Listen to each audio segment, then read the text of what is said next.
और प्यारे बच्चों और दोस्तों, तैयारी कैसी चल रही है? उम्मीद है कि अच्छी चल रही होगी। तो इस वीडियो में हम लोग टॉप 30 क्वेश्चन को सॉल्व करने वाले हैं। ये जो आपके टॉप 30 क्वेश्चन है, ये मैथ के वे क्वेश्चन है जो कि आरआरबी टेक्नीशियन के एग्जाम में पूछे हुए हैं और साथ साथ हो सकता है, उम्मीद है कि ऐसे ही क्वेश्चन 100% मैं कह सकता हूँ 100% उम्मीद है कि ऐसे ही क्वेश्चन आपके इस बार के भी एग्जाम में पूछेगा। अगर 26, 27, 28, 29 किसी भी एग्जाम की अगर आप तैयारी करें तो उन लोगों के लिए बहुत ही शानदार ये वीडियो होने वाली है। हर क्वेश्चन को बेसिक कंसेप्ट और ट्रिक के साथ सीखने वाले हैं, तो लास्ट तक बने रहिएगा। चलिए स्टार्ट करते हैं अपने पहले क्वेश्चन से। पहले क्वेश्चन क्या करे, दो संख्याओं का योगफल 20 है और उनका अंतर 16 है। बड़ी संख्या छोटी संख्या का अनुपात ज्ञात कीजिए।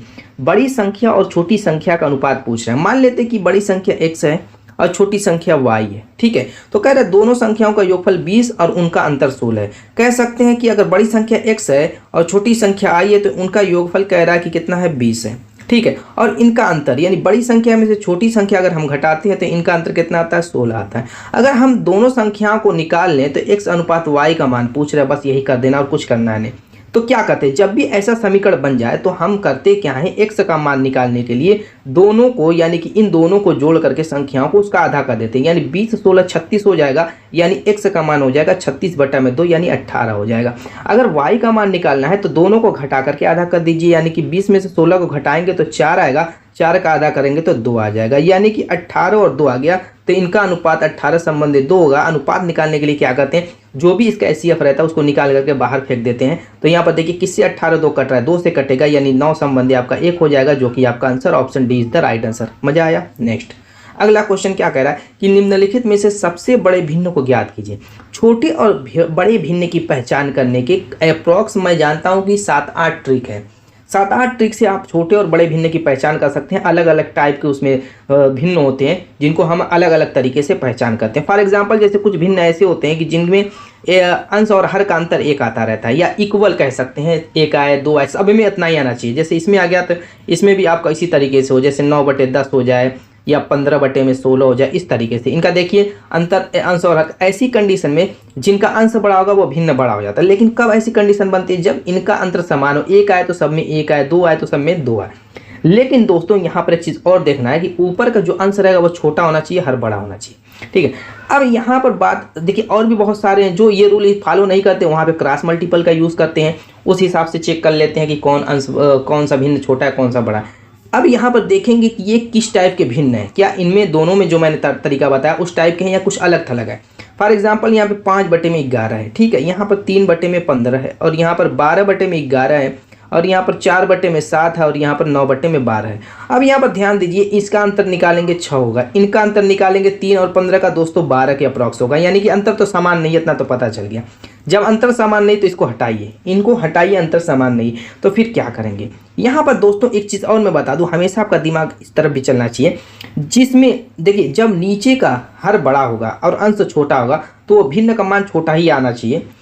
किसकी तुलना में, जिसका अंश बड़ा हो, जैसे 5/11 हो और 11/5 हो, 5/11 हो 11/5, तो बड़ा कौन होगा, 11/5 ही बड़ा होगा कि नहीं होगा, क्योंकि इसका अंश बड़ा है और इसका अंश छोटा है। जिसका अंश हर की तुलना में देखिए यहाँ पे हर 11 है और अंश 5 है, यहाँ पे हर 5 है और अंश 11 है। मैं क्यों ऐसा बता रहा हूँ, क्योंकि यहाँ पर देखिए 5 और 11, इसका क्या है, हर बड़ा है अंश छोटा। यहाँ पर 3/15, इसका क्या है, हर जो है बड़ा है अंश छोटा। यहाँ पर देखिए 12/11, यहाँ पर दोस्तों अंश क्या हो गया, बड़ा हो गया। जब अंश बड़ा हो जाएगा, जैसे 11 से यहाँ पे भाग देंगे तो 1 से ज़्यादा इसकी वैल्यू आएगी। लेकिन बाकी जिसमें अंश छोटा है, जैसे यहाँ पर भी अंश छोटा है, हर बड़ा है, यहाँ पर भी अंश छोटा हर बड़ा, इनमें जो वैल्यू आएगी आपकी, वो भिन्न की वैल्यू 1 से कम आएगी। तो इसी से बस पकड़ लेना है आपको। पहले तो ये तुरंत चेक कर लेना है जब बड़ी पूछे कि दोस्तों यहाँ पर किसी का अंश ऐसा तो नहीं ना जो हर से बड़ा हो, तो ऐसा चेक कर लीजिए, वही बड़ा हो जाएगा। तो ये तो विदाउट पेन और पेपर सेकंडों में सॉल्व कर सकते हैं। ये तो सारी चीज़ें मैंने इसलिए बताई है, हो सकता है इस बेस पे भी क्वेश्चन पूछ दे, तो उस हिसाब से आप उस ट्रिक से अप्लाई करके निकाल सकते हैं। तो option A is the right answer.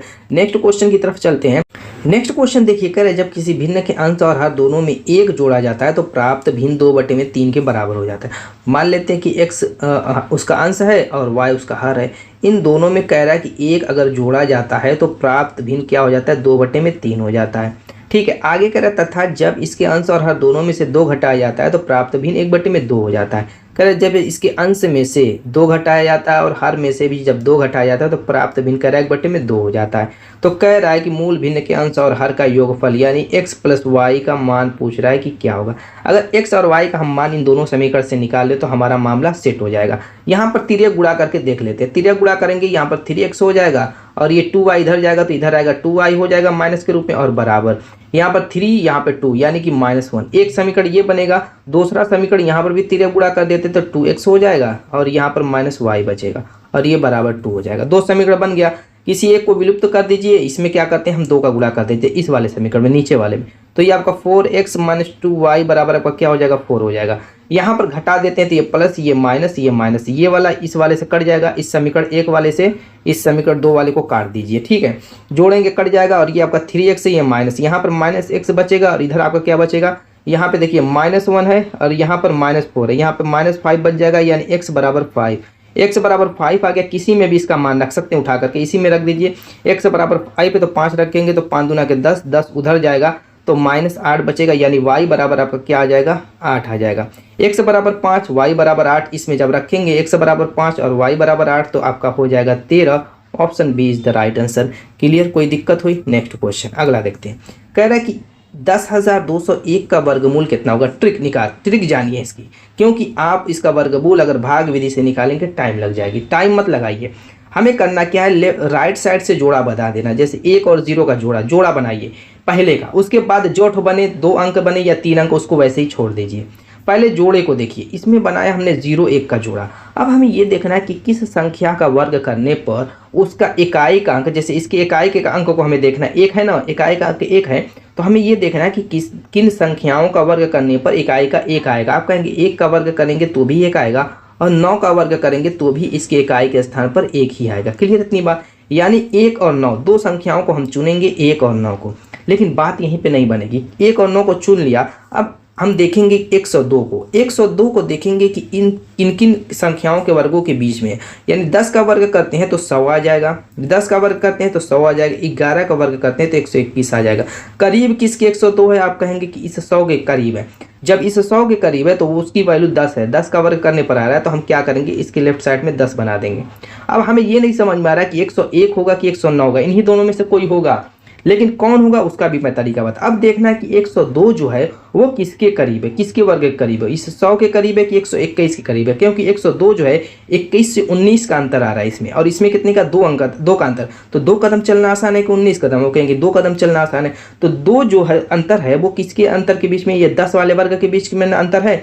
तो जो 10 है वो क्या है, छोटी वैल्यू की बड़ी वैल्यू? आप कहेंगे 11 और 10 में तो 10 ही छोटी है। तो जब छोटी वैल्यू है तो हम यहाँ पर 101 को चुनेंगे जो छोटा होगा। यानी 101 का जो है इसका वर्गमूल हो जाएगा जो 10,201 है। Option C is the right answer. बस इतना ही करना था और कुछ नहीं दोस्तों, थोड़ा सा काम करना है, आपका आंसर आ जाएगा। नेक्स्ट अगला क्वेश्चन क्या कह रहा है, निम्न समीकरणों को हल कीजिए। यहाँ पर हमें बोर्ड मास रूल लगाना है बस, और कुछ करना नहीं। और बोर्ड मास रूल अगर आपको पता है तो काम सेकेंडों का है। बी से आप ब्रैकेट में बार वाली होती है, छोटी होती है, मंझला होती है, बड़ी होती है, इस तरीके की 4 किस्म की ब्रैकेट होती है। ओ से जैसे ऑफ है, आर्डर के रूप में, कड़ी के रूप में, इस रूप में है तो ये ओ का यूज़ करते हैं। फिर से डी से डिवीजन, एम से मल्टीप्लिकेशन, ए से एडिशन, ए से सब्सट्रैक्शन, इस क्रम में चलेंगे, कभी आंसर गलत नहीं आया।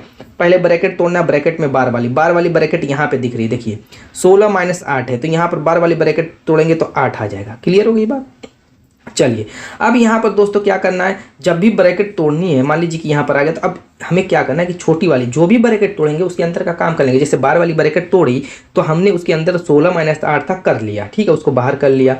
अब यहाँ पर छोटी वाली ब्रैकेट को तोड़ेंगे, उसके बाद बार के बाद छोटी, उसके बाद मझला, उसके बाद बड़ी, इस क्रम में चलते हैं। तो छोटी वाली ब्रैकेट के अंदर इतना लंबा काम है, वो लंबा काम भी हम बोर्ड मास रूल से करेंगे। उसमें पहले भाग देना है, तो भाग देंगे यहाँ पर, तो 5 से भाग देंगे 60 में, तो आप कहेंगे 5 ही करने था, 12 आ जाएगा। 12 के बाद गुणा का चिन्ह है, यहाँ पर गुणा बनाएंगे और ये 8 ऑलरेडी था उसको रख लेंगे। यहाँ पर भागे 2 है और भागे 3 है। अब ये मैटर फंस रहा है, 3 और 2 का लगातार भाग देना है। अब क्या करेंगे कि देखिए यहाँ पर हम करेंगे क्या, 3 को बटे में लिख देते हैं, बटे में, इस तरीके से, ठीक है, क्योंकि 3 से 2 में भाग जाएगा नहीं, उसको बटे में लिख दीजिए। लेकिन 2 से 8 में तो भाग चला जाएगा, 4 बार आएगा, तो ये कट कुटा के 4/3 यहाँ पर बनेगा। क्या आ जाएगा यहाँ पे 4/3, ठीक है, इसको 4/3 लिखिए यहाँ पर। अब यहाँ 3 से 12 को काट सकते हैं, 4 आएगा और 4 का 4 में गुणा करेंगे 16 आएगा। यानी कि 38 अभी ऑलरेडी यहाँ पे बाहर बचा हुआ है, माइनस और यहाँ पर क्या आ चुका है, 16 आ चुका है। ये आपका मझला कोष्टक में इतना आया हुआ कट कुटा करके। अब 38 में से 16 को घटा दीजिए, 2 और 2 22 आ जाएगा, जो कि आपका आंसर हो जाएगा। Option C is the right answer. Next question देखते हैं।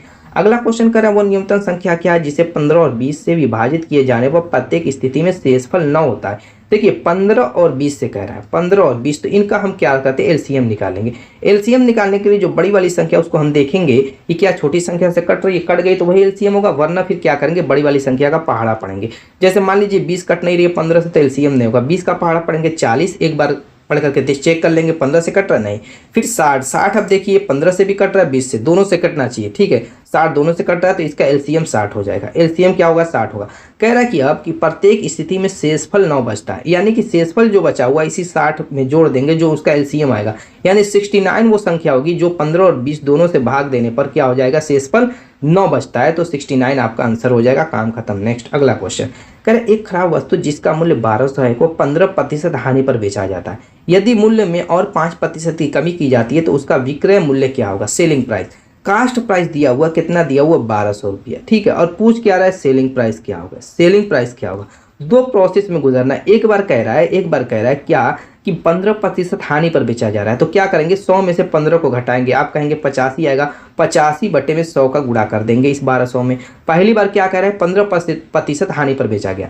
फिर दूसरी बार क्या कह रहा है कि फिर 5% की हानि पर बेचा जा रहा है, यानी कि 95 बटे में 100 में से 5 घटाएंगे, 95 आएगा, बटे में 100 कर देंगे, यही आपका क्या हो जाएगा, इस सेलिंग प्राइस के बराबर हो जाएगा। काम खत्म। 2 0 से 2 0 ये कट जाएगा, ठीक है। उसके बाद क्या करेंगे, काट देते हैं दोस्तों, यहाँ पे 4 से काट देंगे 3 बार, इसको 4 से काटेंगे तो 25 बार, 5 से इसको काटेंगे ये 17 बार जाएगा, 5 से इसको का 5 ये 19 हो गया, ये 17 तिया 51, 51 गुणे आपका क्या हो जाएगा, 51 गुणे 19, 51 गुणे 19, अब हो जाएगा 19 से 19, 19 5 95, 96 कितना हो गया, 969। Option B is the right answer. सारे क्वेश्चन दोस्तों 1-2 लाइन्स के अंदर ही हम निपटा देंगे, उससे ज़्यादा लाइनों का यूज़ नहीं करना पड़ेगा, शायद ही किसी क्वेश्चन में करना पड़ जाए, ठीक है। चलिए देखते हैं किस क्वेश्चन में करना पड़ता है। आगे कह रहे लाल हरे गुलाबी टोकन वाले बैग में, लाल हरे और गुलाबी 3 कलर का टोकन बता रहा है, लाल और गुलाबी और हरे, ठीक है, हरे। कह रहा है कि टोकन में लाल रंग और क्या कह रहा है, लाल रंग के टोकनों का हरे रंग के टोकनों के साथ अनुपात 5 संबंधी 12 का है। क्या कह रहा है कि लाल रंग के टोकनों का हरे रंग के टोकनों से अनुपात क्या है, 5 संबंधी 12 का है। आगे क्या कह रहा है कि जबकि गुलाबी टोकनों का लाल टोकनों के साथ अनुपात 7 संबंधी 15 का है। क्या कह रहा है कि गुलाबी का संबंध किससे, लाल रंग के टोकनों के साथ कितने का है दोस्तों, आप कहेंगे कि 7 बटे में 15 का, 7 संबंधी 15 का, ठीक है। तो कह रहा है कि हरे टोकनों का गुलाबी टोकनों के साथ अनुपात पूछ रहा है, किसका, हरे का संबंध पूछ रहा है गुलाबी से। बस आपको एक काम करना है, जिसको विलुप्त करना है दोनों में से, जैसे लाल, दोनों में कॉमन लाल है, समीकरण 1 समीकरण 2 में देखिए दोनों में क्या है, कॉमन लाल है। जब लाल कॉमन है तो हम क्या करेंगे, जब लेफ्ट साइड आपका जो चीज़ कॉमन है, राइट साइड में भी उस स्थिति को देखेंगे। जैसे लाल के लिए यहाँ पे 15 का यूज़ किया, लाल के लिए यहाँ पर 5 का यूज़ किया गया, तो दोनों को इक्वल कर देंगे। 5 और 15 को इक्वल कैसे कर पाएंगे आप बताइए, जब तक कि इस 5 में हम 3 का गुणा करेंगे तब इक्वल हो पाएगा। तो इस पूरे समीकरण में 3 का गुणा करेंगे, ऐसा नहीं कि एक ही में गुणा कर देंगे। तो इन पूरे समीकरण में करेंगे तो 5 15 संबंधी 12 3 36 हो जाएगा। अब इस 15 से इस 15 को इस लाल को ख़त्म कर देंगे, आपका क्या हो जाएगा, हरे और गुलाबी का अनुपात यहाँ से निकल जाएगा, हरे और गुलाबी का। यहाँ पे 12 3 36 ऊपर वाले में बचा हुआ है जो कि हरे वाला है, और ये 7 आपका बचा हुआ है, इसमें तो कुछ कटे पिटेगा नहीं, बस ऐसे ही लिख दीजिए। Option B is the right answer. Clear. Next अगला क्वेश्चन कह रहा है x एक काम को 25%, x एक काम का 25%, यानी काम अगर 1 है तो उसका 25% कितना हो जाएगा, आप कहेंगे कि मान लेते हैं 1/4%। 1/4% कह रहे हैं x एक काम का 25%, यानी 1/4% 20 दिन में पूरा करता है। कितने दिन में, 20 दिन में पूरा करता है। तो ये जो है उस पूरे काम को कितने दिन में पूरा करेगा, तो बस इसका इसमें गुणा कर दीजिए, यानी 20 चौको 80 दिन में वो क्या करेगा, इसको पूरा निपटा देगा। पूरा काम ये जो है 80 दिन में ख़त्म कर देगा। आगे कह रहा है y x के साथ में शामिल हो जाता, कह रहा है एक बनता दूसरा है y, जो कि अगर x के साथ शामिल हो जाता और वे मिलकर बचे हुए काम को 15 दिन में करते। कह रहा है कि x और y दोनों मिल करके उस काम को करें तो वो 15 दिन में उस काम को कर लेंगे, ठीक है। यानी x और y दोनों मिल करके, कह रहा है कि x + y दोनों मिल करके अगर उस काम को करें तो 15 दिन में कर लेंगे। तो काम बचा कितना है आप सोचिए, 1/4 भाग तो ये कर रहा है, और एक पूरा काम है, तो काम कितना बचा, 4 एक अन्य 4 में से 1 गया, यानी 3/4 काम बचा है। यानी कि वो 3/4 भाग जो काम है बचा हुआ है, एक्स और वाई दोनों मिल करके कितने दिन में निपटा रहे हैं, 15 दिन में। यानी एक्स और वाई पूरा काम कितने दिन में करेंगे, क्या कहते हैं, जो भिन्न रहता है उसको पलट दीजिए, 4/3 से इसमें गुणा कर दीजिए, पूरा काम करने का समय निकल जाएगा। यानी कि 3 से काटेंगे 5 बार, यानी 20 दिन में। यानी दोनों मिल करके उस पूरे काम को, जो एक काम उसको 20 दिन में निपटा देंगे। और ये अकेला उस काम को 80 दिन में कर रहा है, इस पर ध्यान दीजिएगा। ये अकेला हमने निकाला उस काम को 80 दिन में कर रहा है, और दोनों मिल करके उस काम को पूरा का पूरा 20 दिन में पूरा निपटा देते। तो कह रहे तो वाई उस काम को अकेले कितने दिन में करेगा। देखिए ए जो है 80 दिन में कर रहा है, दोनों मिल करके 20 दिन में। तो हम क्या करेंगे, इनको भी चेंज कर दीजिए, 1/20 कर दीजिए, दोनों मिल करके 1/20 काम कर रहे हैं। इसमें से माइनस कर दीजिए ए वाले काम को, यानी 1/80। एलसीएम आपका 80 हो जाएगा, 20 चौक को 4 में से 1 घटा दीजिए, यानी 3/80। यानी दिन में इस काम को बदलना रहेगा, तो फिर क्या करेंगे, इसको पलट दीजिए, 80/3 दिन। इसको क्या कर दीजिए, सही बटे में तोड़ दीजिए, तोड़ेंगे तो 3 दूना के 6 हो जाएगा, और बचा 1, 3 कितना बचेगा, 2 बचेगा ना, तो 3 6 18, 18 का मतलब 2/3 दिन। ये आपका आंसर हो जाएगा। Option C is the right answer. हर क्वेश्चन मज़ेदार है दोस्तों, बस थोड़ा सा दिमाग लगाइए और मज़ा आने वाला है हर क्वेश्चन में। नेक्स्ट क्वेश्चन क्या कह रहा है कि एक पाइप एक टंकी को 20 मिनट में भर सकता है। कह रहा है एक पाइप है, एक टंकी को, एक पाइप है, मान लेते पाइप ए है, ये एक टंकी को 20 मिनट में भर देता है, ठीक है। आगे कह रहा है कि जबकि दूसरा पाइप इसे 60 मिनट में खाली कर देता है, जबकि बी एक पाइप है जो कि इसको 60 मिनट में खाली कर देता है। भरने वाले को मान लेते हैं प्लस, निकालने वाले को माइनस, क्योंकि खाली कर रहा है यानी माइनस में कर रहा है, ठीक है। प्लस कर रहा है यानी कि उसको बढ़ा रहा है, भर रहा है। आगे कर, यदि दोनों पाइप को एक साथ खोल दिया जाए तो टंकी को पूरा भरने में कितना समय लगेगा। दोनों को एक साथ खोल दिया जाए तो पहले इनका एलसीएम ले लेंगे। इनका एलसीएम 60 आएगा, क्योंकि बड़ी संख्या 60 है तो 20 से भी कट जाएगी, ठीक है। माइनस को मत देखिएगा कि माइनस है तो छोटी संख्या, नहीं, प्लस माइनस को छोड़ करके सोचिए। 20 और 60 में 60 बढ़िए, 60 जो है 20 से कट जाएगी, एलसीएम 60 हो जाएगा। अब इसकी क्षमता निकाल लेते हैं। 20 से अगर दोस्तों 60 में भाग देते हैं तो कितना आ जाएगा, आप कहेंगे 3 आ जाएगा। और 60 से 60 में भाग देते हैं तो 1 आएगा। जो आपका निकालने वाला रहेगा उसको माइनस में लेंगे और इसको प्लस में लेंगे और दोनों को जोड़ लेंगे, आ जाएगा 2। अब क्या करेंगे, बस इस 60 में दोस्तों हम 2 से भाग दे देंगे। ये क्या आपका निकल के आएगा, टंकी को पूरा जो है, अगर एक को मान लीजिए कि दोनों को एक साथ चालू कर दिया जाए तो टंकी को भरने में कितना समय लगेगा, 60/2, यानी कार्य बटे में टोटल जो कार्य है वो आपका 60 आया हुआ है। जो एलसीएम लिया वो टोटल कार्य है, टोटल वर्ग, और ये आपकी इफिशियंसी आई हुई है, क्षमता ई बराबर आपकी 2 आई हुई। तो टोटल समय बराबर क्या होता है, टोटल वर्क बटे में इफिशियंसी, 60/2 यानी कि 30 मिनट। कितना लगेगा, 30 मिनट का समय लगेगा। Option C is the right answer. Next अगला क्वेश्चन साधारण ब्याज का है, सिंपल इंटरेस्ट। कह रहा है 16.5% वार्षिक साधारण ब्याज की दर पर निवेश की गई धनराशि 6 वर्ष बाद इतनी हो जाती है। निवेश की गई धनराशि कितनी थी, क्या आप पूछ रहे हैं, निवेश की गई धनराशि पी का मान पूछ रहा है कितना है, ठीक है। यहाँ पर आप देख रहे हैं कि रेट जो दिया हुआ आपका 14.5% दिया है, ठीक है। समय आपका टी बराबर आपका दिया हुआ है 6 वर्ष दिया हुआ है, और अमाउंट यानी मिश्र धन दिया हुआ 13,464 दिया हुआ। मिश्र धन आप जानते हैं कि ए बराबर क्या होता है, पी इंटू 1 + R/100, बस RT/100, 1 + RT/100। हमें पी का मान निकालना है, किसका मान निकालना है, पी। तो ए का मान दिया हुआ कितना है, 13,464 दिया हुआ है। अब बटे में आप यहाँ पर देखिए RT, आर आपका 14.5 है, टी 6, इसका गुणा कर लीजिए। देखिए आपस में इन 8 गुणे टी निकाल लीजिए इसे, तो 6×5 = 30 हो जाएगा, 6 चौको 24 और दोस्तों 3 कितना हो जाएगा, 27, 6 करने 6 2 8, यानी 87 आएगा। 87 बटे में दोस्तों आप यहाँ पर 100 लिख सकते हैं। कितना, 87 बटे में 100 आपका ऊपर चला जाएगा और 87 आपका नीचे आ जाएगा, ठीक है। 87 से काटिए, 87 से अप्रॉक्स 7 बार ये पूरा जाएगा, ये नहीं इतना मैंने 134 ना जाएगा, 134 देखिए 87 से कितनी बार जा रहा है, 87 8 3 के 24, कहाँ आपका कहीं गड़बड़ नहीं ना, 13,464, ये तो ठीक है। ये आपका छप्पा ठीक है, एकदम सही है, कहीं कोई मिस्टेक मुझको नहीं लग रही। 187 यहाँ यहीं पे मिस्टेक, क्योंकि आपका 1 + RT/100 है ना, RT आपकी 87 आई है। देखिए एलसीएम 100 लेंगे तो 187 हो जाएगा, और यहाँ पर 100 आपका ऊपर चला जाएगा, ये कुछ बनेगा इस तरीके की कंडीशन। अब आप देखिए 134 तो कटेगा नहीं, पूरा 1346 लेना पड़ेगा। 1346 7 बार में कटेगा, 7 बार में काट लीजिए तो 7 7 49, आपका कितना आ गया, 9 आ गया। और उसके बाद आपका 7 बड़े 56, 56 4 60, 7 × 7 6 13, 1309। 1309 घटाएंगे 46 का मतलब हो जाएगा आपका 37, 37 का मतलब फिर 4 बचेगा और ये आपका 187, 7 दूना 14 2 बार जाएगा यानी 72 आएगा। ये पूरा का पूरा 72 बार कटेगा और 100 का गुणा होगा तो 7200 आ जाएगा। आपका मान आ चुका है, option A is the right answer. Clear. Next प्यारे बच्चों और दोस्तों, हमारा जो नेक्स्ट क्वेश्चन है क्या है, कंपाउंड इंटरेस्ट का क्वेश्चन है। बहुत प्यारा क्वेश्चन है, थोड़ा सा इसमें हल्की फुल्की कैलकुलेशन की जरूरत पड़ेगी, लेकिन कैसे इस क्वेश्चन को आप लोग सेकेंडों में सॉल्व करेंगे वो तरीका हम लोग जानेंगे। तो चलिए, यहाँ पर कह रहे हैं ब्याज की गणना 8 मासिक चक्रवृद्धि के आधार पर करने पर, यानी 8 महीने के हिसाब से ब्याज की ये गणना की जा रही है। ये क्या है, वार्षिक रूप से संयोजित नहीं है बल्कि 8 माह के रूप से। कह रहे एक निश्चित धनराशि 15% वार्षिक दर से 2 वर्षों में प्राप्त मिश्र धन 98,494 होता है। कह रहे यदि ब्याज की गणना वार्षिक चक्रवृद्धि आधार पर की जाती तो समान धनराशि पर समान दर से और समान अवधि में देय मिश्र धन रुपया में कितना होता। कहने का मतलब ये उसका, जब इस 8 महीने के हिसाब से चक्रवृद्धि ब्याज दर थी तो उस कंडीशन में कह रहा है कि जो मिश्र धन अमाउंट बन रहा था वो 98,494 का बन रहा था। वहाँ पे 15% दर थी और 2 वर्ष की टाइम थी। लेकिन कह रहा है कि अगर यही वार्षिक रूप 8 महीने के बजाय वार्षिक रूप से संयोजित हो तो उस कंडीशन में ये मिश्र धन कितना हो जाएगा, यही आपका क्वेश्चन है। तो सबसे पहले अगर हम प्रिंसिपल निकाल लें तो हमारा काम बन जाएगा। तो प्रिंसिपल निकालने के लिए हम क्या करेंगे, पहले तो 8 महीने के रूप में इसके दर और टाइम को हम चेंज कर देंगे। 8 महीने के रूप में क्या करेंगे, इसके दर और टाइम को, तो दर को यानी रेट को अगर इसको चेंज करते हैं तो 15% है।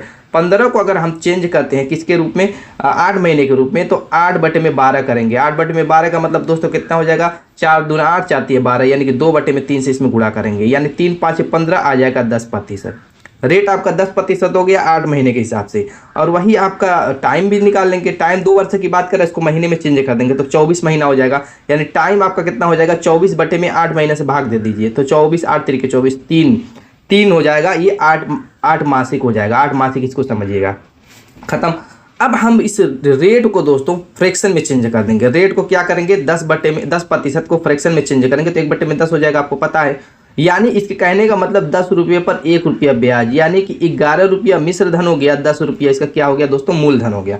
अब इसी का हम यूज करेंगे क्वेश्चन को सॉल्व करने में। बहुत ज्यादा लंबा चौड़ा हमें करना नहीं है। 3 साल इसको समझिए, इसको 3 8 मासिक है लेकिन उसको दिमाग में 3 साल समझिए। तो 3 बार इसका गुणा करना है, किसमें हम उठाएंगे इसको मिश्र धन को, 98,494 को मिश्र धन को। जब मूल धन निकालना रहेगा तो ये जो आपका रेट है फ्रैक्शन के रूप में 11/10, इसको हम पलट करके यानी 10/11 जो साल की बात करेगा उतनी बार से इसमें हम गुणा कर देंगे। 3 बार कह रहा है तो 3 साल कह रहा है, यानी 3 8 मासिक है, लेकिन उसको समझना मैंने क्या कहा, 3 के रूप में समझिए। तो 3 बार इस तरीके से गुणा कर देंगे पलट करके। कब, जब प्रिंसिपल निकालना रहेगा तब। और जब अमाउंट निकालना रहेगा तो इसको बगैर पलटे हुए जो कि आगे कार्य करेंगे वो करेंगे। चलिए 11 से काट लेते हैं। 11 वाड़े कितना हो जाएगा, 88, 10 बचा 4, 11 9 99, 11 5 55, 11 4 44। फिर 11 से काट लीजिए, आपका हो जाएगा 11 वाड़े 88, 1 बचा, 11 करने 11, 4 बचा, 11 4 44। फिर 11 से काट लीजिए, देखिए 11 7 77, 11 4 74, यानी कि कितना आपका बच जाएगा 74। ये हो गया और 3 0 10 वाला, ये आपका प्रिंसिपल आ चुका है। अब कह रहा है क्या कि अगर वार्षिक रूप से संयोजित होता, रेट आपका वही 15% ही होता, 15% रेट होता। इस 15% को फ्रैक्शन में चेंज कर लीजिए, तो 15 में चेंज करेंगे तो 5 15 और नीचे का हो जाएगा 20, यानी कि 20 पे 3 का ब्याज। इसको हम क्या करेंगे, जोड़ करके लिख देते हैं, यानी 23 आपका मिश्र धन हो जाएगा और 20 आपका क्या हो जाएगा, प्रिंसिपल यानी मूलधन हो जाएगा। इसी का हम यूज करेंगे आगे। अब यहाँ पर वर्ष 2 वर्ष की बात कर रहा है, क्वेश्चन में 2 वर्ष की बात कर रहा है। उसको तो हमने 8 मासिक में चेंज किया था तो 3 वर्ष के रूप में कन्वर्ट हो गया था 8 मासिक के रूप में, लेकिन यहाँ पर 2 वर्ष की बात कर। अब यहाँ पर हम क्या करेंगे, मूलधन जो है आपका 74,000, उसको हम उठा लेंगे, गुणा करेंगे। गुणा करने के बाद ये 23/20 को हम यूं ही लिखेंगे, इसको पलटेंगे नहीं। मैंने क्या कहा, मूलधन निकालना है तो इसको पलट दीजिए, और अगर आपको मिश्र धन निकालना है इसको बगैर पलटे हुए गुणा कर दीजिए। 2 वर्ष की बात कर रहा है क्वेश्चन में, तो 2 ही वर्ष, क्योंकि टाइम वही कह रहा है, चेंज नहीं होगी। जब वार्षिक रूप से संयोजित होगी तो टाइम वही 2 ही वर्ष का काम करेगी। ठीक है, इस तरीके से आप लिख लीजिए। 2 0 से 2 0 आप कैंसिल हो जाएगा। यहाँ से 2 से काट दीजिए, 2 दूना के 4, 2 3 6 हो जाएगा, और ये आपका कितना 1 बचा। देखिए किससे कट रहा है, 2 7 14, 370 हो जाएगा। फिर 2 से काट दीजिए दोस्तों, आपका कितना हो जाएगा, 2 1 2, 2 8 16 और 2 5 10, 185। अब यहाँ पर 23 का गुणा करते हैं तो 529, 23 का स्क्वायर करेंगे 23 का 23 में तो 529 आएगा। अब यहाँ तक तो हमारा सॉल्व हो गया दोस्तों। अब यहाँ पर अगर यूनिट डिजिट से देखते हैं, इस कैलकुलेशन में बचना 9 5 45, 5 सब 3 के लास्ट में, तो बात नहीं बन रही है। हम दो दो को लेकर के गुणा कर लेते हैं, जैसे 85 और 29 को पूरा नहीं गुणा करेंगे, 2 से 3 2 यूनिट डिजिट तक निकालेंगे तब भी हमारा बात बन जाएगी। यानी 85 में अगर हम 29 का गुणा करते हैं तो 9 पंजे 45, 9 आठे 72, 72 और 4 76, 6 सिर्फ ले लेते हैं और ये 2 से गुणा कर देते हैं तो आपका कितना हो जाएगा 5 है 2 5 है 10 0, यानी 65 लास्ट में जिसकी आएगा वही आपका आंसर होगा, जो कि ऑप्शन ए में दिख रहा है। इस तरीके से आप पूरी कैलकुलेशन किए बिना भी आंसर ला सकते हैं इस ट्रिक से दोस्तों, यानी कि आप कैलकुलेशन से थोड़ा बहुत बच सकते हैं। क्लियर हो गई बात। नेक्स्ट अगला क्वेश्चन, ये सबसे लेंदी इस वीडियो का क्वेश्चन था, इतना लंबा कोई क्वेश्चन होने वाला ही नहीं है दोस्तों। क्या कह रहा है कि एक माँ और पुत्री की आयु का अनुपात 9 संबंधी 2 का है। क्या कह रहा है कि माँ और पुत्री की आयु का अनुपात 9 संबंधी 2 का है। पुत्री के जन्म के समय माँ की आयु 28 वर्ष थी, पुत्री की आयु कितनी है। देखिए मान लेते हैं कि यहाँ पर माँ की आयु 9x मान लेते हैं और पुत्री की आयु 2x मान लेते हैं। कह रहा है कि जो माँ की आयु 9x है, पुत्री की आयु के समय मान लीजिए कि माँ की आयु मैं मान लेता हूँ कि 20 साल है, ठीक है। अब पुत्री की आयु इस समय 10 साल है, तो पुत्री की आयु के समय माँ की आयु कितनी रही होगी। तो पुत्री की आयु इस समय 10 साल है, तो यानी कि ये 10 साल पहले इसकी आयु 0 होगी, यानी उसी समय ये जन्म ली होगी। तो यानी ये 10 साल पहले, यानी इसमें से क्या करेंगे, इसकी आयु को घटाएंगे तो जन्म के समय जो माँ की आयु 10 साल रही होगी। इतना समझ में आ रहा है कि नहीं।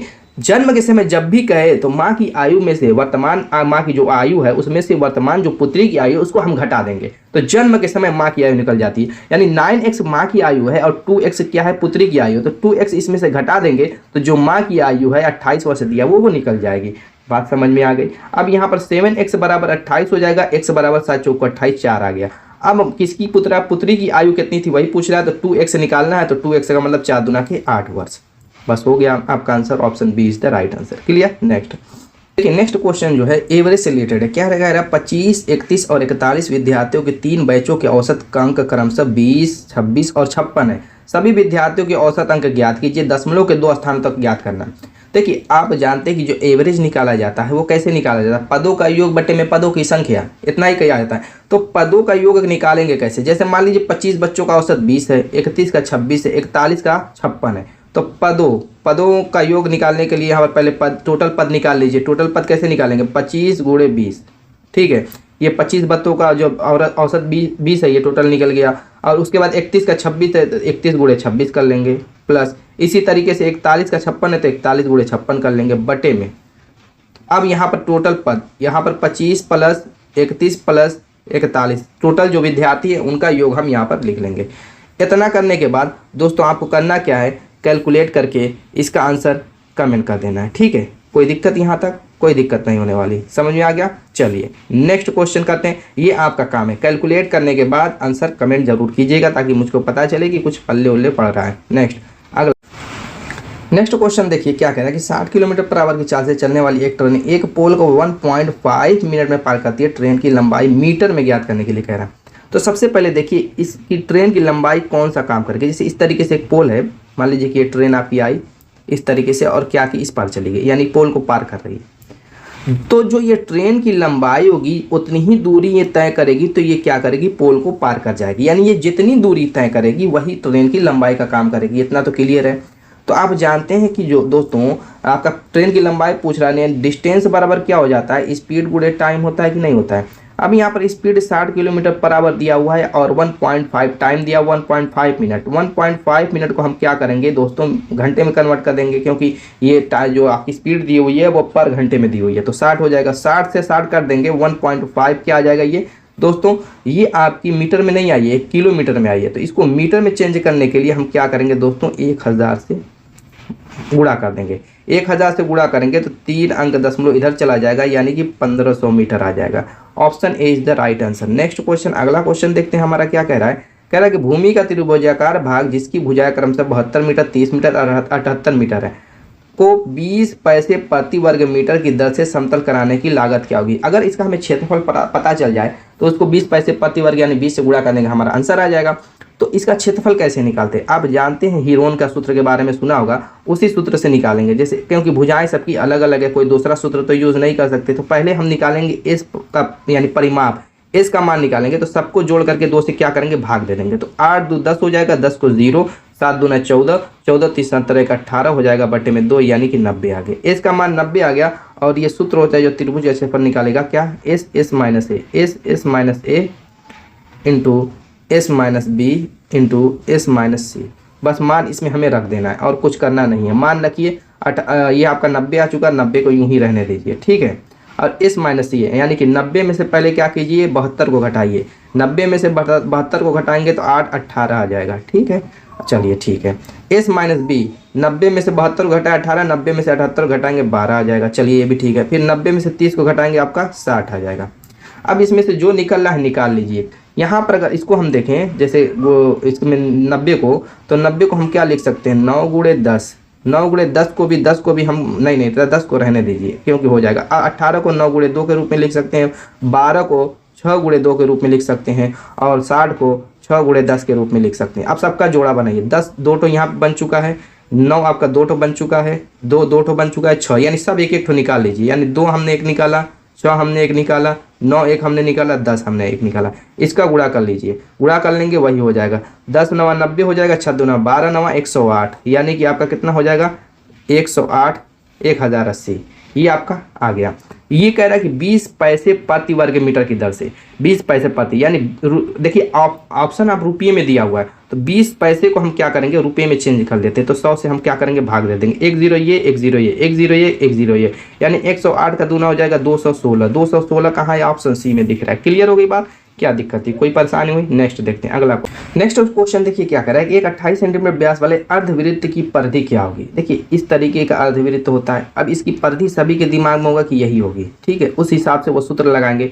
जैसे मान लीजिए कि वृत्त की परिधि 2 पाई r होती है, तो अर्धवृत्त की पाई r हो जाएगी, ठीक है। ये आपके दिमाग में होगा। और बाई का मान दिया हुआ 22/7, त्रिज्या जब जो दोस्तों 28 सेंटीमीटर व्यास है, त्रिज्या 14 हो जाएगी। 7 से काटेंगे 2 बार, यानी कि 44 सेंटीमीटर क्या हो जाएगी, इस अर्धवृत्त की परिधि हो जाएगी। मैं कहूँगा कि गलत है, ये आपका आंसर गलत है, क्योंकि परिधि का मतलब जितने एरिया से कोई हिस्सा गिरा होता है, एक तरीके से परिमाप समझिए उसका। परिधि परिमाप, जैसे मान लीजिए कि वर्ग है, वर्ग की परिधि की बात करें, यानी इसका परिमाप की यहाँ पे बात हो रही है। ये चारों ओर से घिरा हुआ है, तो ये भी जो आपका अर्धवृत्त नीचे के भी तो हिस्से से अब घिर गया है, नीचे के, तो इसको भी हमें लेना, नीचे का जो पूरा व्यास है उसको भी जोड़ देना। ये जो 40 आया उसको तो लेंगे ही लेंगे, साथ साथ इसमें व्यास को भी, ये त्रिज्या नहीं पूरा व्यास का काम करेगा, इसमें इसको हम ऐड कर देंगे, यानी 28 को ऐड करेंगे तो ये दोस्तों आपका कितना हो जाएगा, 8 4 12, यानी 72 सेंटीमीटर होगा, जो कि ये आंसर होगा ऑप्शन सी, न कि ऑप्शन डी होगा। क्लियर हो गई बात। नेक्स्ट अगला क्वेश्चन। नेक्स्ट क्वेश्चन क्या कह रहा है कि 42 सेंटीमीटर व्यास के ठोस धातु के गोले को पिघलाया जाता है और एक तार बनाया जाता है। कह रहा है कि इस तरीके से एक ठोस गोला है, उसको पिघला करके इस तरीके का एक तार बनाया गया, जिसका व्यास 7 mm होता है। तार की लंबाई ज्ञात कीजिए। यानी इस तार का जो व्यास कह रहा है, ये व्यास चूंकि थोड़ा सा ये मोटा दिखाई देगा तार हर हाल में, उसका व्यास कह रहा है कि 7 mm है। इसका व्यास 7 mm है, यानी त्रिज्या 7/2 mm हो जाएगी। अब कह रहा है कि तार की लंबाई पूछ रहा है। तार की लंबाई का मतलब इसकी ऊंचाई h समझ लेते हैं। ये एक बेलन का काम करेगा, बेलन का काम करेगा। बस दोनों का वॉल्यूम यानी V1 बराबर V2 होगा कि नहीं होगा। यानी कि अगर मैं कहूँ कि 4/3 पाई r³ गोले का आयतन है, तो ये बराबर हो जाएगा पाई r² h किसके आयतन के, इस तार के आयतन के। क्लियर हो गई। पाई से पाई को तो निपटा दीजिए। अब दोस्तों r³ यानी कि 42 सेंटीमीटर व्यास के ठोस गोले, तो 42 सेंटीमीटर व्यास है, तो उसकी त्रिज्या हो जाएगी कितनी, 21, यानी कि 4/3 गुणे 21 गुणे 21 गुणे 21, 3 बार लिखेंगे। ये क्या सेंटीमीटर में, तो ये आपका जो 7/2 mm दिया हुआ, इसको भी सेंटीमीटर में ही चेंज कर देंगे तो बेहतर है। यानी कि 7/2 के बजाय 7/20, 7/20 2 बार लिखेंगे, क्योंकि ये आपका r² है। हमें h निकालना है, h को रहने देंगे, जो कट रहा काट लेंगे। 7 3 21, 7 से काटेंगे 7 3 21, 3 से काटेंगे 7 बार जाएगा। अब किसी से नहीं कटेगा, बस हमें गुणा कर देना है। तो यहाँ पर गुणा कर लीजिए, तो 3 3 9, 9 7 63, 63 में 4 का गुणा कर लेते हैं, 4 3 12 को 2, 6 चौको 24, 24 1 25, कितना आ गया 252। 252 का मतलब यहाँ पे 2 0 ऑलरेडी 20 वाला जाएगा, तो गुणे में 400, 400 से यहाँ पर दिखा दीजिए। ये 2 20 20 क्या आ जाएगा, तिरक गुणा आ जाएगा, यानी h बराबर ये होगा। अब इसमें गुणा करेंगे तो h बराबर क्या हो जाएगा, 00 तो आना ही आना है, लेकिन ऑप्शन में कहीं 00 नहीं दिख रहा है, कोई बात नहीं, हो जाएगा 4 दूना के 8, 4 5 20, 4 दूना के 8, 2 10, यानी कि 1008 इतना सेंटीमीटर है। मीटर में इसको बदल देंगे, 2 0 खत्म हो जाएगा, ये मीटर में हो जाएगा। तो जो मीटर में दिया हुआ 1008 वही आपका आंसर हो जाएगा। क्लियर। नेक्स्ट अगला क्वेश्चन कह रहा है किसी 5 मीटर ऊंचे प्लेटफॉर्म के ऊपर से किसी टावर के साथ उन्नयन कोण 30 डिग्री का है। क्या कह रहा है कि ये इस तरीके से 5 मीटर का क्या है, ऊंचा प्लेटफॉर्म है, ये 5 मीटर का। यहाँ से किसी टावर का कह रहा है, मान लीजिए कि एक टावर है इतना लंबा, इस टावर की लंबाई कितनी कह रहा है, 45 मीटर है। इसका जो उन्नयन कोण बता रहा है, इस कोण की बात कर रहा है, ये कह रहा है कि 30 डिग्री है, 30 डिग्री है। तो यदि टावर 45 मीटर ऊंची थी तो टावर से प्लेटफॉर्म कितनी दूरी, ये आपकी दूरी पूछ रहा है कितनी है, ठीक है। अब यहाँ पर ये 5 है, तो अब मुझको ये बताइए कि ये कितना हो जाएगा आपका ये, तो आप कहेंगे कि ये तो 40 हो जाएगा। क्लियर, पूरा आपका कितना है, 45 है। नीचे का जो हिस्सा है 5 मीटर ऊंचा प्लेटफॉर्म है और 45 पूरा, तो ये हिस्सा में निकालना है, ये हिस्सा। क्यों मैं ये हिस्सा निकाल रहा हूँ, क्योंकि इस त्रिभुज में ही हम लगाएंगे थ्योरम, इस त्रिभुज में ही हम कोज्याओं वाला रूल लगा देंगे। तो ये मान पूछ रहा है, ये x है, ये x है, इसकी दूरी पूछ रहा था यही, तो ये x होगा तो ये भी x होगा, x का मान पूछ रहा है। तो लंब और आधार यही सूत्र लगाएंगे, तो tan 30 लगा दीजिए। tan 30 लगाएंगे, आपका कितना हो जाएगा यहाँ पर दोस्तों, यहाँ पर अगर देखते हैं tan 30 का मान कितना होता है आपका लंब बटे में आधार, यानी 40 बटे में x हो जाएगा। और tan 30 अंश का मान दोस्तों कितना हो जाएगा, यहाँ से उसका मान रख दीजिए। tan 30 अंश का मान दोस्तों आपका होता है, जैसे मान लीजिए √3/2 यानी कि 1 कितना हो जाएगा, 1/√3 ना होता है। चलिए यहाँ पर देख लेते हैं, यानी x बराबर कितना हो जाएगा, 1/√3 यानी 40 कड़ी में 3, ये मीटर। ये आपका आंसर हो जाएगा, option B is the right answer. Clear हो गया, 1/√3 tan 30 अंश का मान होता है, तेरा गुणा हो जाएगा, काम खत्म। क्लियर हो गई बात, कोई दिक्कत। नेक्स्ट अगला, इस तरीके से दोस्तों एक एक लाइन में निपटाने वाले क्वेश्चन है। एक ही क्वेश्चन आपका कंपाउंड इंटरेस्ट का थोड़ा लेंदी क्वेश्चन था, बाकी तो आप इस तरीके से फटा, इसलिए कि देखिए 30 क्वेश्चन जो भी आएगा उसमें से ज़रूर नहीं कि सब इजी होगा, एक आध क्वेश्चन तो ऐसा रहेगा या तो छोड़ना पड़ जाएगा या तो करेंगे थोड़ा सा टाइम लगना। नेक्स्ट क्वेश्चन कह रहा है कि त्रिभुज ABC में AB 10 centimetre, BD 6 centimetre, DC 7.5 कोण A को द्विभाजित करती हैं। जैसे मान लीजिए कि इस तरीके से त्रिभुज है आपका, ठीक है, यहाँ पर इसको A मान लेते हैं क्योंकि इसी कोण को कह रहा है कि द्विभाजित यानी 2 भागों में विभाजित कर रही हैं इस तरीके से। तो ये आपका दोस्तों मान लीजिए कि द्विभाजित कर रही है, तो ये अल्फा है, तो ये भी आपका अल्फा हो जाएगा, ठीक।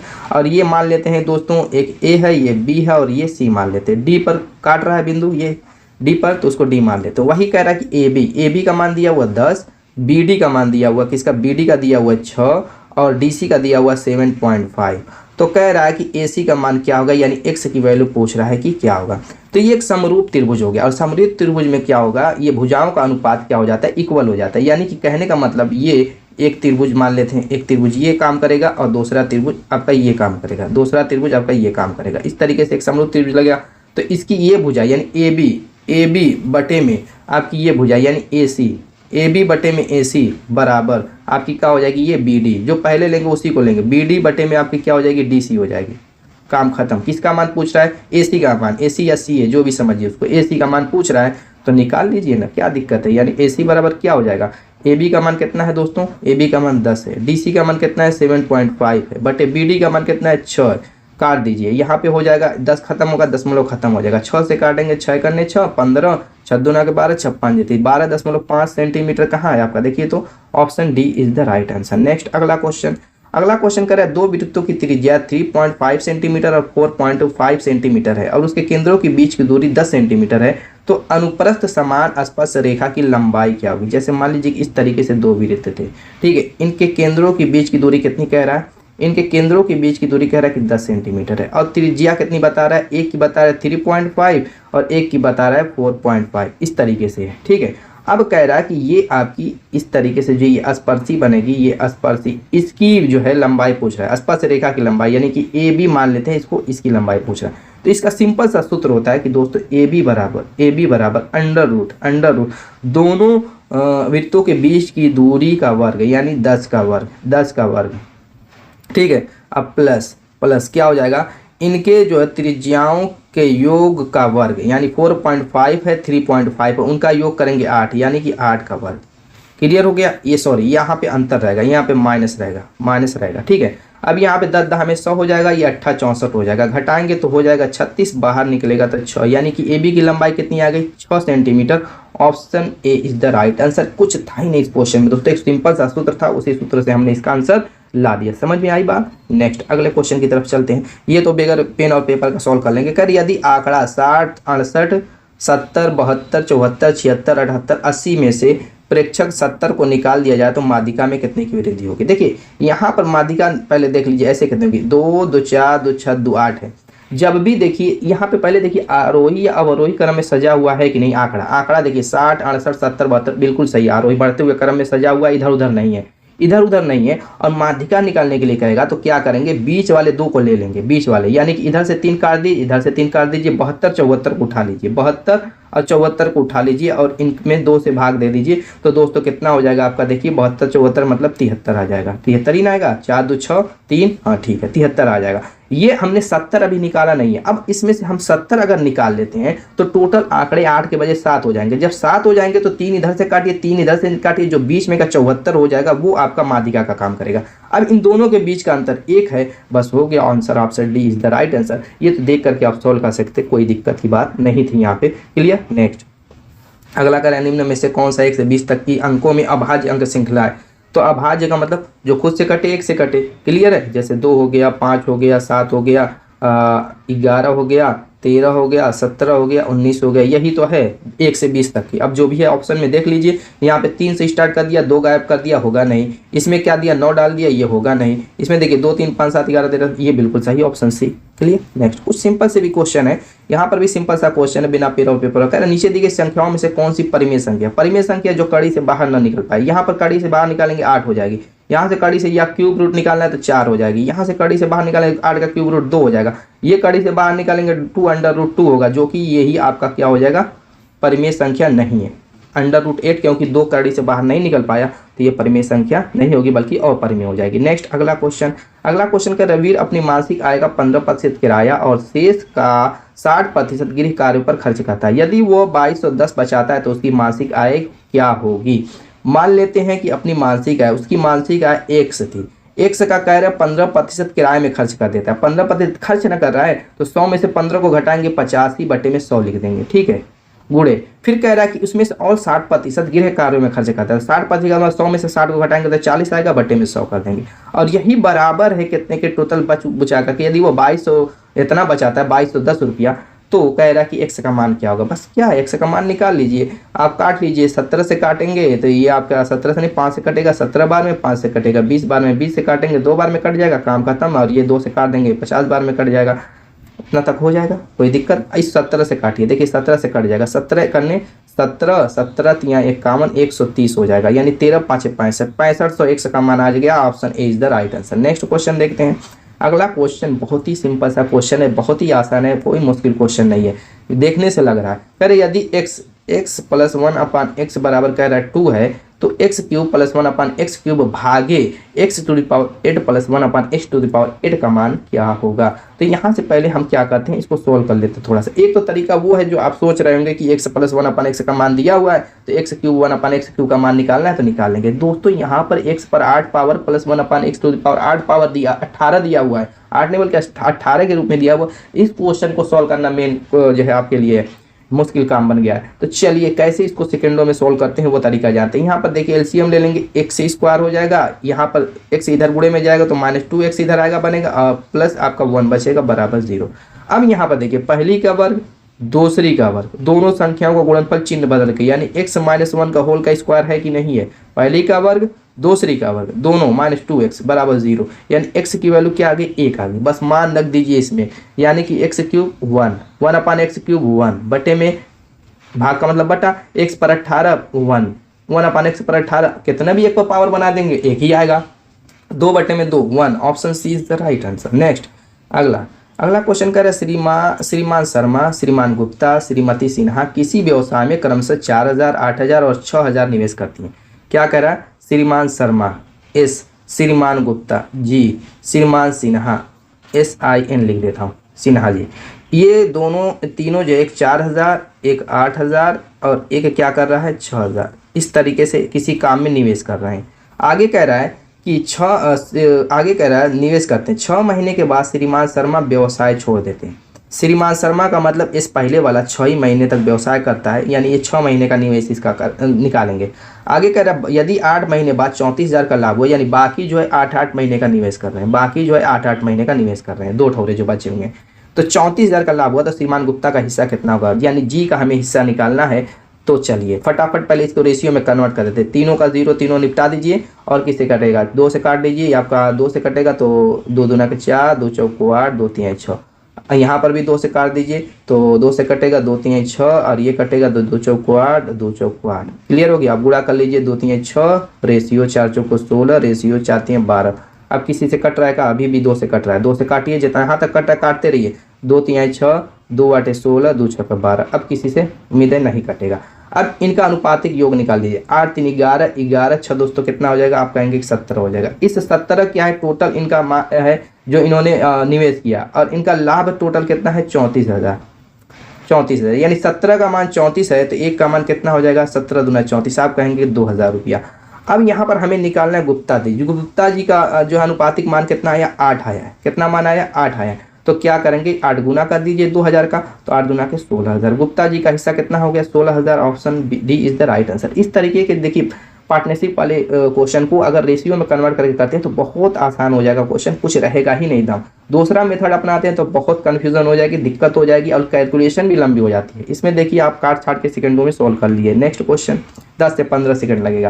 कह रहे कि यदि tan अल्फा बराबर 3 - 2√2 tan alpha minus cot alpha का मान क्या होगा? देखिए tan alpha minus cot alpha को भी तो आप 1/tan अल्फा लिख सकते हैं, और tan अल्फा बराबर जब 3 - 2√2 दिया हुआ है और -1 क्या हो जाएगा? 3 - 2√2। एक चीज़ बता दो, यहाँ से जब भी रेसिप्रोकल दिया हो यानी उसका उल्टा दिया हो और उसमें घटाने की बात करें तो इन दोनों को सेम चिन्ह के साथ जोड़ दीजिए, यानी -2√2 को जोड़ेंगे तो -4√2 हो जाएगा। ये आपका आंसर हो जाएगा। अगर ये प्लस की बात करता तो ये पहले वाले को जोड़ देते, 3 3 6 आंसर होता। ठीक है, अगर यहाँ पे प्लस रहेगा तो पहले वाले दोनों को जोड़ देंगे 6 आएगा। अगर यहाँ पे माइनस रहेगा तो बाद वाले दोनों को जोड़ देंगे चिन्ह के साथ, यहाँ पे -4√2, बस हो गया आंसर सेकेंडो वाला। तो ये होता है अगर इनवर्स के रूप में दिया हुआ जोड़ने वाला, तो सेकेंडो में आप सॉल्व कर सकते हैं। नेक्स्ट क्वेश्चन अगला कह रहा है यदि 1.25 किलोग्राम आलू और 2.015 किलोग्राम टमाटर की कीमत इतनी है तो एक साथ मिलकर आलू और टमाटर की औसत कीमत दशमलव के 2 स्थान होता। देखिए क्या कह रहा है कि जो है इनकी जो कीमत दिया हुआ है 35.26 दिया हुआ है, और इनका जो कितना किलोग्राम आलू कह रहा है 1.25 किलोग्राम, और कितना कह रहा है टमाटर 2.015 किलोग्राम। अब दोस्तों क्या कर रहा है? दोनों को मिला करके औसत कीमत निकाला है, तो दोनों को इन दोनों को जोड़ करके और जो टोटल कीमत है उसमें भाग दे दीजिए, बस हो जाएगा, वही आपकी वैल्यू आ जाएगी। एवरेज निकालना है। अब यहाँ पर आपका क्या है 35.26 है बटे में, इसको जोड़ेंगे 5 6 2 और 3, यानी कि कम से कम अप्रोक्स 10 गुना ये है, 10 गुना लग रहा है। 10 गुना थोड़ा सा ज़्यादा होगा, यानी 10 तो पहले पूरी वैल्यू आएगी, अगर भाग देंगे तो 10 बार तो पूरा जाएगा, 3265 होगा। ठीक है, 3526 में आप देखेंगे 3265 यानी पूरा एक बार जाएगा, यानी 10 गुना। उसके बाद दशमलव के बाद जो भी आए इस तरीके से थोड़ा सा आप देखिएगा, क्यों कैलकुलेशन बचाने के लिए तरीका है। तो पहले तो इस तरीके से आप देखिएगा कि कहीं ऑप्शन में ऐसा तो नहीं दिया हुआ है, जो कि ऑप्शन सी में मिल भी गया हमारा, कहीं नहीं भी मिलेगा, पूरी भाग देनी पड़ जाती है। तो दोस्तों सारी चीज़ें पहले आपको इंक्वायरी कर लेने की, क्या ये ट्रिक काम तो नहीं ना करेगी तो उसको अप्लाई करके टाइम बचाना आपको। नेक्स्ट क्वेश्चन, अगला क्वेश्चन देखते हैं। नेक्स्ट क्वेश्चन देखिए क्या कह रहा है कि एक खेवैया को धारा के प्रतिकूल 100 किलोमीटर खेने के लिए 16 घंटे लगते हैं, जबकि उसे उसी दूरी को धारा के अनुकूल खेने में केवल 10 घंटे लगते हैं। धारा की चाल, देखिए नाव धारा का बड़ा अच्छा क्वेश्चन है ये। अब मान लीजिए धारा की चाल x मान लीजिए और नाव की चाल y मान लीजिए। देखिए जब धारा के प्रतिकूल होगा तो दोनों का अंतर होगा, यानी x - y करेंगे तो धारा के प्रतिकूल वो कह रहा है कि 100 किलोमीटर खेने के लिए, यानी कि दूरी आपकी 100 दिया हुआ है, आपका समय 16 घंटा दिया हुआ। आप जानते हैं चाल बराबर दूरी बटे में समय, चाल आपकी x - y है और ये आपकी दूरी कितनी 100 थी और आपका समय इस तरीके से। चाल का जो स्पीड का सूत्र होता है उसी सूत्र से ही मैंने ये सॉल्व किया और कहीं से नहीं। क्लियर होगी ये बात, कहीं दिक्कत? चलिए अब यहाँ पर हम काट लेते हैं। काटेंगे अगर तो कितने से 25 बटे पे आपका कितना हो जाएगा 4 हो जाएगा। 4 से काटेंगे 4 × 24, 4 × 24, 1/4 2 का 4 यानी 6.25 आएगा। अब कह रहा है कि धारा के अनुकूल यानी x + y बराबर आपका कितना दिया हुआ है, कह रहा है कि दूरी तो वही रहेगी 100 ही रहेगी, बस इसमें समय लग रहा है 10, क्योंकि आप जानते हैं दोस्तों क्या होता है जब धारा के अनुकूल यानी धारा की दिशा में हम जाएंगे तो कम समय लगेगा, क्योंकि स्पीड आपकी धारा जिधर बह रही उधर आप तैरते हैं तो क्या होगा जल्दी तैरेंगे यानी फास्ट तैरेंगे। लेकिन अभी धारा के विपरीत आपको तैरना रहेगा तो आपको बहुत ज़्यादा जांगा लगाना पड़ेगा, यानी कि आप बहुत स्लो तैर पाएंगे। तो इसीलिए धारा के विपरीत वाले में घटा दिया जाता है, तो धारा के जो है अनुकूल वाले में प्लस कर दिया जाता है। तो यहाँ पे आ जाएगा 10। अब हमें निकालना है x का मान। x का मान निकालते हैं, जोड़ देते हैं, ये दोनों कट जाएगा और इसको जोड़ेंगे 16 दशमलव यानी 2x बराबर आपका कितना हो जाएगा 16.25, यानी x बराबर क्या हो जाएगा 2 से 2 8 16, 2 करने 2, 2 4, 2 5, यानी कि 8.125 kilometre. Option D is the right answer. अगले क्वेश्चन को देखते हैं। नेक्स्ट क्वेश्चन दोस्तों आप लोगों के लिए बहुत आसान है, कुछ है नहीं, इसका स्क्रीनशॉट ले लीजिए पॉज करके और इसका आंसर कमेंट जरूर कीजिएगा। तो कमेंट कीजिएगा ताकि मुझको पता चले कि कुछ पल्ले उल्ले पड़ा है। दोस्तों उम्मीद है कि वीडियो पसंद लगे। मिलेंगे इसे शानदार धमाकेदार टिप के साथ अपने नेक्स्ट वीडियो में। अगर आप कमेंट करते हैं तो दोस्तों टेक्नीशियन पर और भी बढ़िया बढ़िया रीजनिंग की भी वीडियो बना दूंगा और साथ साथ मैथ की भी। तो मिलेंगे उस वीडियो में, तब तक के लिए बाय बाय।